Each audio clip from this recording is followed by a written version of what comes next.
Bonjour tout le monde, coach Caleb, cofondateur des Superdad, aujourd'hui pour un autre épisode du podcast Devenir un Superdad avec Daniel Gervais, qui est un membre en fait de nos programmes d'accompagnement qui, après avoir eu une transformation assez remarquable, j'ai demandé en fait à Dan s'il souhaitait partager son histoire puis accepter, puis je suis bien content en fait que tu sois avec nous autres aujourd'hui, Dan.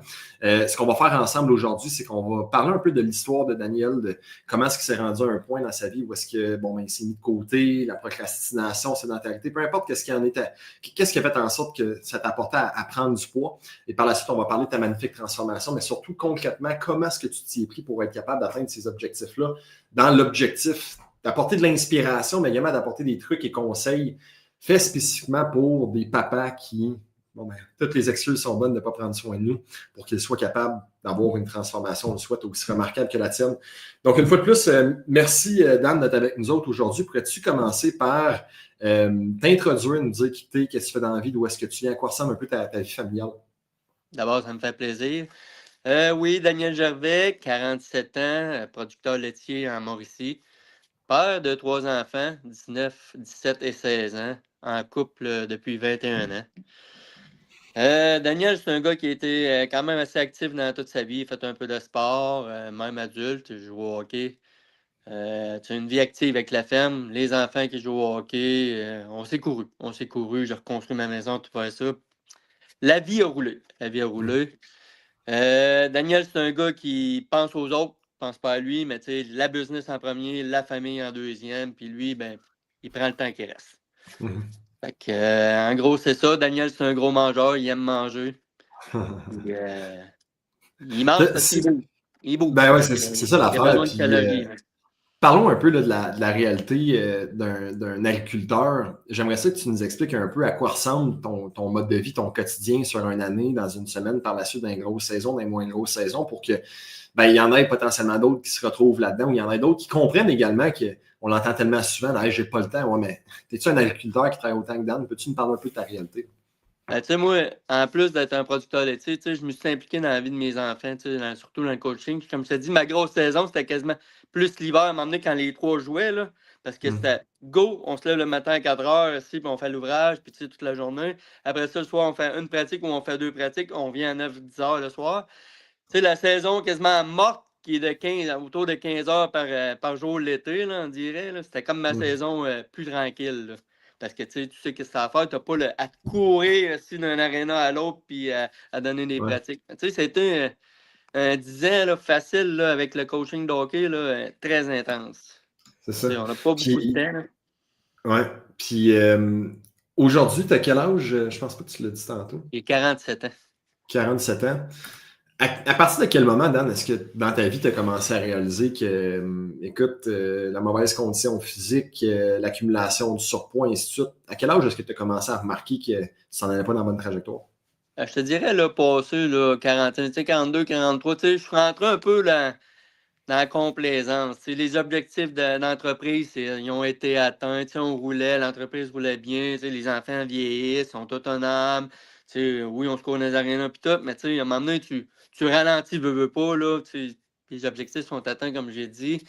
Puis là, ben là, tu prends plus ce relax. Là. Les fins de semaine, un petit peu plus de bière, un petit peu plus de malbouffe. Puis tu te laisses aller, tu sais, tout va bien. Mais à un moment donné, ben là, tu te rends compte que, oups, t'as Mhm. dépassé le vase, là. À partir de ce moment-là, est-ce que toi, tu as commencé à remarquer, parce que tu sais, j'imagine que tu n'as pas été moins actif à partir de 42 ans, au grand contraire. Qu'est-ce qui a fait en sorte, de ton point de vue, que à partir de 40-42 ans, que tu as commencé à prendre du poids? Ben, qu'est-ce qu'il a fait? Tu sais, aussi, tu sais, quand tu développes une entreprise, tu as toujours un stress. Hmm. Tu sais, t'es actif mentalement, mais tu es actif aussi physiquement. Mais là, tu sais, comme je te dis, les objectifs sont atteints, tu es plus en contrôle. C'est comme tu relâches, puis tu veux te faire plaisir, tu veux relâcher, tu veux prendre du temps un peu pour toi, mais tu le prends pas de la bonne façon. Tu sais, Hmm. tu t'assis un peu plus devant la TV, tu prends comme plus de bière la fin de semaine. C'est là que ça a dérapé, là, mon affaire, là. C'est comme Hmm. le peu de temps que je le prenais pour moi, mais je le prenais mal. Je t'entends, je t'entends. Puis à travers ce cheminement-là, entre 40 à 48 ans, y a-tu des moments où est-ce que tu t'es dit, OK, je dois faire de quoi, puis tu as tenté de te prendre en main, de faire de quoi pour changer? Ben, là, 3 ans, 3 4 ans, là, j'avais essayé le régime intermittent là, à jeun là, pendant Le jeûne intermittent, 16 heures environ. Là. Mais là, après 2-3 mois, je n'ai pas fait longtemps parce que j'ai dit ça n'a pas de sens. Là. Ça n'a pas de sens. Au rythme de vie que j'ai, puis avoir faim de même, je dis non, ça ne marchera pas. Ça ne marchera pas, je ne pourrais pas t'offrir ça. Fait que j'ai arrêté tout ça. C'est la seule essai que j'avais essayé dans ma vie. J'ai dit, il faut que je trouve de quoi m'emmener là, de plus raisonnable, de plus fonctionnel pour réussir. Là. Qu'est-ce que tu penses qui te manquait à ce moment-là pour être capable de créer des changements? L'équilibre. C'est de l'équilibre. C'est vraiment de trouver une chose qui me permettait de bien manger, de bouger un peu plus. Parce que, tu sais, dans le fond de toi, là, moi, j'étais toujours une personne active. C'est la différence de calorique, on le sait. On le sait. Moi, je le savais, mais c'est de se mettre en action. C'est de se pousser puis de dire go, on fait le move. Là. C'est ça qui me prenait. Là. Puis ce que j'entends, Dan, c'est que tu avais tenté par toi-même, OK, le jeûne intermittent, avec les connaissances que tu disposais. Puis je l'entends tellement souvent, hey, on le sait quoi faire pour perdre du poids. Ouais. On doit manger mieux, manger moins, on doit bouger plus. Mais quand on ne dispose pas réellement de la bonne stratégie, celle qui s'adapte à notre réalité, puis qui ne nous donne pas l'impression de sacrifier notre quotidien, d'avoir des impacts négatifs, que ce soit sur notre vie familiale, personnelle ou professionnelle, on va se dire, une entreprise, si tu n'as pas déjeuné, ça va se ressentir sur ta concentration, sur ta drive dans la journée, sur ton niveau d'énergie, et ainsi de suite. Fait que souvent, c'est ça le problème, que les personnes ont de la difficulté à vraiment être capables de cibler. C'est que c'est pas qu'il manque d'informations, parce qu'il y en a sacrément ces médias sociaux sur l'Internet, avec l'intelligence artificielle de nos jours, mais il manque d'informations adaptées à notre réalité. Je pense que ça, c'est quelque chose qui est vraiment intéressant et important à comprendre, c'est que tout le monde a une réalité différente. Fait que de croire qu'un one size fits all fait le jeûne intermittent que sûrement des millions de personnes font sur la planète Terre, tandis qu'ils ont tous une réalité, des objectifs et des besoins bien différents, fait en sorte qu'ils sont forcés à mouler leur réalité, leur mode de vie à quelque chose qui ne les ressemble pas réellement. C'est ça qui les empêche à créer des changements durables. Exact. J'aimerais ça que tu me parles un peu, Dan, de qu'est-ce qui a été l'élément déclencheur qui t'a porté à te dire « OK, il faut que je fasse de quoi? » OK. Ben moi, là, tu sais, dans 40 ans, moi, je m'étais déjà dit, à 50 ans, je dois être une personne en forme. Ça, je l'avais déjà en moi, je me l'étais déjà dit. Puis là, je me réveillais la nuit, j'étais un peu engourdi. Je te dirais, là, tu sais, j'étais rendu à 215 livres, 5 pieds 6, ça a fait, tu sais, ça, c'est en Noël 2024, ça a fait, oh, le ratio, il est pas bon, là, ça marche pas.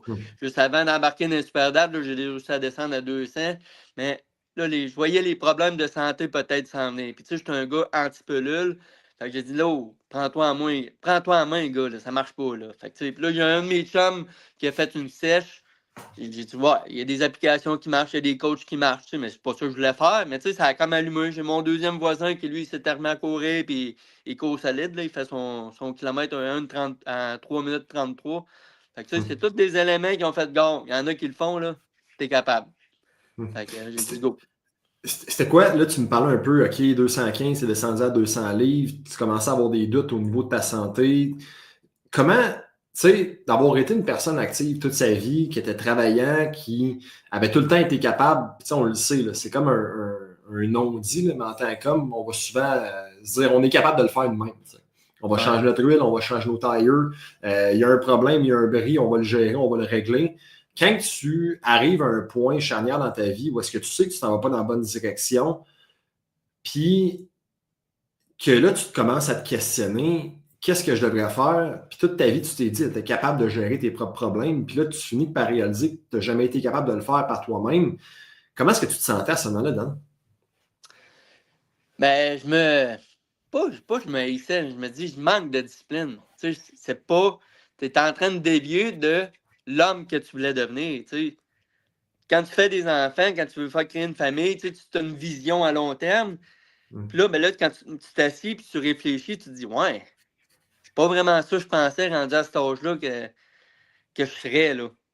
Fait que là, j'ai dit, wow. Là, j'ai dit, faut virer le cap de bord, puis je veux être le modèle que j'ai toujours voulu. Puis tu sais, je me disais, ouais, quand il était plus jeune, je dis, ouais, ça n'aura pas autant d'impact, mais là, à l'âge qu'ils sont rendus, là, avec la transformation que j'ai faite, je pense qu'il l'impact a été assez présent. Là. That's it.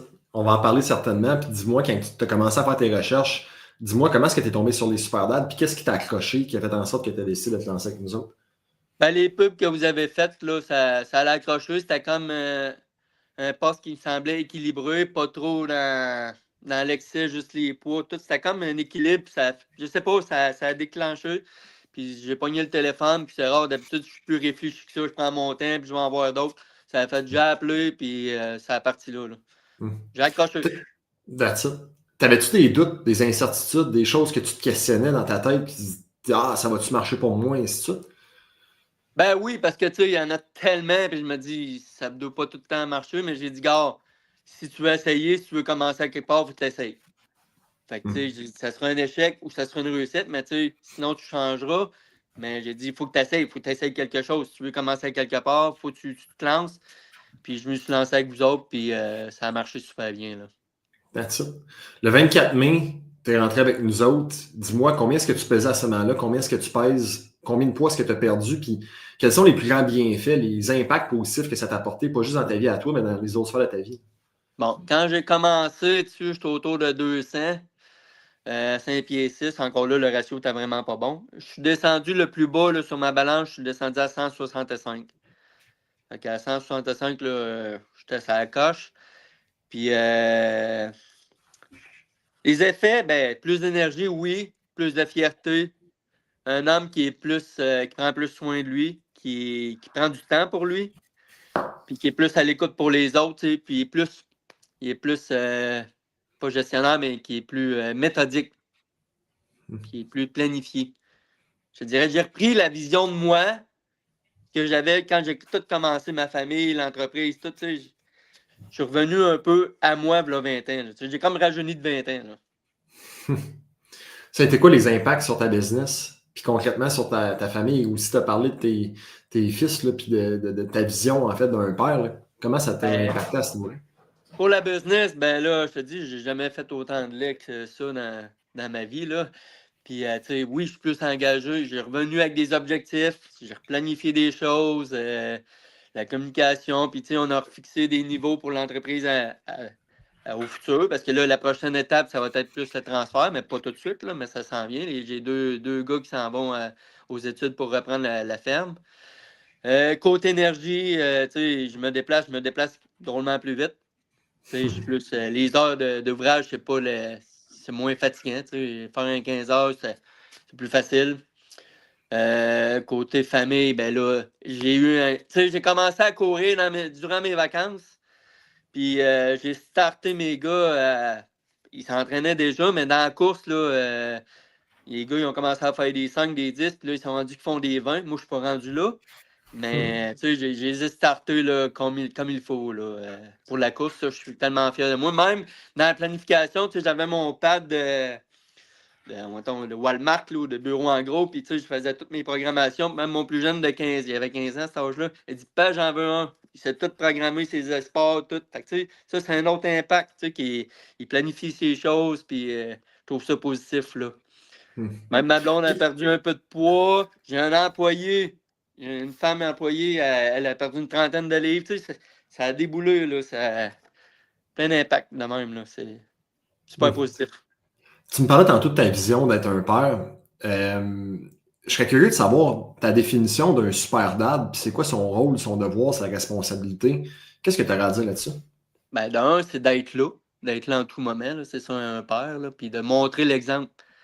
Puis là, ben, l'exemple que je montrais, ben, j'étais pas tellement fier. Tu sais, j'étais le coordonné de ma chaussée. Ouais, fais ci, fais ça. Ben, c'est pas facile. Je donnais pas des ordres, là, mais tu sais, je donnais des conseils. Puis moi, souvent, le soir, j'arrivais à 8-9 heures, mais foiré dans le divan, puis on écoute la TV. Fait que là, ouais, c'est pas l'image que je voulais. Tu sais. J'ai toujours dit, tu sais, quand ils vont sortir de l'école, tout, je vais jouer au hockey dans les lignes de garage avec eux autres, mais là, je suis pas sûr que j'aurais été capable. Là. Fait que là, j'ai repris l'exemple en main. J'ai me suis remis à courir, je me suis remis en forme, puis là, j'ai testé. Je les ai testés à la course. Puis même au début du processus, il me disait, hey, le père est une machine. Ben, c'est ça. Attendez de voir à la fin de l'été. Fait que là, le vieux, mon plus vieux, il n'a pas réussi à battre mes temps encore. Fait que je suis content. Les deux autres, je oublie ça, là, ils font du 4 minutes par kilomètre. Je serais pas capable de les battre tout de suite. That's Je it. suis pas là un jour, mais je vais peut-être l'avoir. C'est ça, that's it. Super. Puis qu'est-ce que tu dirais, en fait, qui a fait la plus grande différence pour toi avec ton accompagnement chez les Superman? Moi, je te dirais le gros du processus. Moi, je suis un gros mangeur, fait que c'était l'alimentation. Me contrôler, calculer les calories, tu sais, même, c'est fait cocasse, là, on s'astinait pour la balance sur le comptoir, là, pour calculer nos aliments, là, parce que mes gars aussi, ils ont calculé. Fait que le gros, c'était l'alimentation, là, faire attention. Là. Oui, bouger, me remettre à la course, puis les poids, mais les poids, vu que j'ai eu une blessure quasiment tout le long du processus, j'ai fait peut-être un mois d'intensité. Fait que c'était la course, puis le contrôle des calories, là. Puis concrètement, il y a un gars qui écoute ça, un agriculteur, en fait, qui t'écoute, qui se dit, en fait, qu'il manque de temps, qui travaille des grosses journées de 15 heures, puis qui a toutes les excuses que toi, tu avais, qui t'avaient apporté, en fait, à te mettre de côté, à procrastiner, à être dans la complaisance. Ton quotidien, comment est-ce qu'il a changé? Puis qu'est-ce que tu fais? Parce que là, tu sais, tu parles de l'alimentation, de venir, oui, compter tes calories, de peser ta bouffe. Ton quotidien, là, comment est-ce qu'il a changé si on avait à regarder Daniel avant le mois de mai, puis aujourd'hui? Quels ont été les changements notables? Combien de temps que ça te prend? C'est quoi l'énergie que ça te prend? Puis c'est quoi les meilleurs trucs et conseils que tu as utilisés qui t'ont permis, en fait, de mettre ça en place dans ton quotidien? Ben, c'est que le temps, tu sais, on dit tout le temps qu'on n'a pas le temps, mais là, faut juste que tu le planifies. Tu planifies ton temps. Oui, il y a des journées, là, c'est impossible, là. Faut que tu retardes. Tu sais, il y en a des saisons que, tu sais, quand tu passes 16 heures dans le tracteur, tu passes 16 heures dans le tracteur, là, tu n'auras pas le temps de t'entraîner. Mais tu sais, dans ta semaine ou dans les semaines à venir, tu as le temps de le faire. Faut juste que tu prennes le temps de t'arrêter, de t'asseoir, de planifier, puis de le faire. Ça se fait. Ça se fait. Même si tu fais 80 heures, tu as le temps pareil. Tu peux le faire pareil. Faut que tu le prennes le temps si tu le veux. Si tu veux le faire, faut que tu le planifies. Hmm. That's it. Je pense que c'est important ce que tu viens de dire parce que, tu sais, si tu veux, je pense qu'il y a bien des personnes qui veulent perdre du poids, qui veulent se mettre en forme, mais de la manière que tu me parles aujourd'hui, j'ai comme l'impression, puis j'ose imaginer que aussi ton discours, il a potentiellement changé à travers les derniers mois. Potentiellement qu'initialement, ce que tu voulais le plus, c'était perdre du poids, c'était te mettre en forme. Parce que j'ai entendu tantôt dans ton discours, Dan, que tu me disais, c'est que oui, tu veux perdre du poids, oui, tu veux te mettre en forme, mais ce que tu veux, c'est être présent pour tes enfants, c'est de montrer l'exemple, c'est de léguer en fait un héritage positif. Puis on ne parle pas uniquement d'un héritage qui est financier, qui est matériel, mais bien plutôt des moments mémorables avec eux autres, des habitudes qu'eux vont être capables de prendre dès aujourd'hui. Parce que s'ils commencent à développer les mêmes habitudes que toi, tu as aujourd'hui, ben, sûrement que dans 15-20 ans, quand ils vont être rendus à 30, 40 ans, puis ils vont avoir des enfants, puis ils vont être occupés eux aussi, ben, ils vont être pas mal mieux outillés pour être capables d'éviter les obstacles que tu as rencontrés. Fait que quand on le veut, mais qu'est-ce qu'on veut réellement? Oui, on veut perdre du poids, mais qu'est-ce qu'on veut que cette perte de poids-là, cette mise en forme-là nous apporte bien plus loin qu'uniquement le superficiel? On a souvent des raisons beaucoup plus profondes qui sont aussi beaucoup plus importantes pour nous. Puis on le sait, plus que tes raisons sont puissantes, sont importantes pour toi, ben, plus que tu vas être capable d'avancer malgré les adversités, les excuses que ben, ton quotidien et ta réalité occupée vont t'apporter. Fait que dernièrement, Dan, si tu avais, exemple, à parler à Daniel Gervais, qui a 40 ans, 42 ans, que ça fait des années, qui dans la complaisance, qui tranquillement, pas vite, d'année en année, se développe des mauvaises habitudes, repousse à plus tard, procrastine un peu, qu'est-ce que tu aurais à y dire, en fait, pour qu'il réalise qu'il se doit, en fait, de faire de quoi avant qu'il soit trop tard? Je dirais, là, fais un stop, là. Assis-toi, là. Puis recule de là, 20 ans, là. Si tu avais des rêves, des objectifs, une manière de te voir vieillir, ben, prends le temps, planifie-le, puis fais-le. Mets-toi en action. Il faut vraiment que tu prennes le temps de t'arrêter puis de le faire. Tu peux pas avoir mieux comme objectif, comme vision. Qu'est-ce que tu vas laisser là, à tes enfants, là, ça va être remarquable. C'est pas remarquable, mais ça va laisser des traces. Là. Fait qu'il faut que tu prennes le temps de le faire. Je sais pas si tu me suis. 100%. 100%. Puis j'espère en fait que les personnes qui nous écoutent en ce moment, qui vont écouter ce podcast-là, vont eux également s'arrêter parce que la vie va tellement vite Exact. qu'à un certain point, il finit par être trop tard puis on se dit hey, j'aurais donc dû. Je pense que l'émotion, la pire émotion en fait que l'être humain ne peut pas vivre, c'est du regret de ne pas avoir fait quelque chose qu'il aurait dû faire. Puis c'est rare qu'on regrette des actions qu'on a prises. plus souvent qu'autrement, on regrette des inactions, en fait, des choses qu'on n'a pas faites, qu'on aurait donc dû faire. Puis, pour toutes les personnes qui se questionnent face à la première étape, par où commencer, par où passer, j'ose espérer en fait que ce podcast-là va vous avoir apporté de l'inspiration, des trucs et des conseils. On va même développer une courte formation en fait qui va être dans le lien plus bas pour que vous puissiez au moins avoir une ordre d'idée en fait par où commencer, quelles sont les actions, les étapes que vous devriez prendre initialement pour vous lancer dans votre processus de changement, pour vous espérer avoir une transformation aussi remarquable que celle de Daniel. Dan, je te remercie une fois de plus. Puis, je tiens à te féliciter également. Ouais, je pense qu'on ne se le dit pas assez là, en tant qu'homme, en tant que gars. Là. Ah, c'est beau, ça va bien. On ne parle pas trop, en fait, quand on a des réussites, mais écoute, je te lève mon chapeau, même si je n'ai pas un sur la tête en ce moment. Je te dis un gros félicitations pour ta transformation. Je suis content. Ça a été un petit peu plus long. Je disais tout le temps à mes enfants, donnez-moi une semaine, donnez-moi 2 semaines, on va réussir. Ben, le 2 semaines est devenu 1 mois, 2 mois, 3. Ça a pris 4 mois à peu près là, pour me remettre en shape. That's it. Félicitations, Dan. Ça fait plaisir, merci.